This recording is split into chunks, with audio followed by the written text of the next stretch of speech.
এই কচু, সেই কচুর ডাঁটা।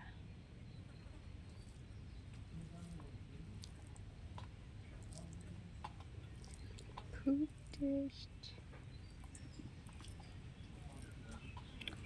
Very tasty.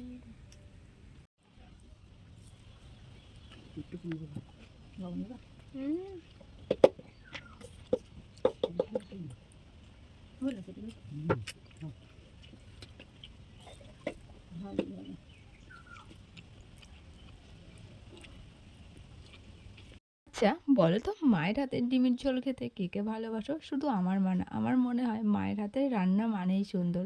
দেখো, আমরা নিজেরা যতই যেটাই রান্না করে খাই না, আমরা নিজের হাতে যে কোনো রান্না হোক, চিকেন বলো মাটন বলো, কিন্তু মা যদি একটু পাতলা করে ডাল আর একটু আলু ভেজে দেয়, তার স্বাদ কিন্তু দ্বিগুণ হয়, চিকেন মাটনকেও হার মানিয়ে দেয়। তো আমার মা রান্না করেছিল ডিমের ঝোল ভাত, আর সাথে ছিল কি একটা ছিল, বেশ দাঁড়াও মনে, ও হ্যাঁ, সাথে ছিল কচু, আর কচু মানে কচুর ডাঁটা ছোলা দিয়ে করেছিল, এত টেস্ট হয়েছিল কি বলবো, প্রচন্ড টেস্ট হয়েছিল। আর বলো, তোমাদের বাড়িতে কি কি রান্না হয়েছে আমাকে অবশ্যই কমেন্ট করে জানাও। আমাদের বাড়ির রান্না তো আমি তোমাদের সাথে শেয়ার করলাম, আর তোমরা অবশ্যই ছবিও তুলে আমাকে কমেন্ট করতে পারো, কিংবা মুখেও বলতে পারো। আমি কিন্তু তোমাদের কমেন্টের অপেক্ষায় থাকলাম। তাহলে চলো, লাভ ইউ অল, আবার খুব তাড়াতাড়ি দেখা হচ্ছে নতুন কোনো ভিডিওর সাথে।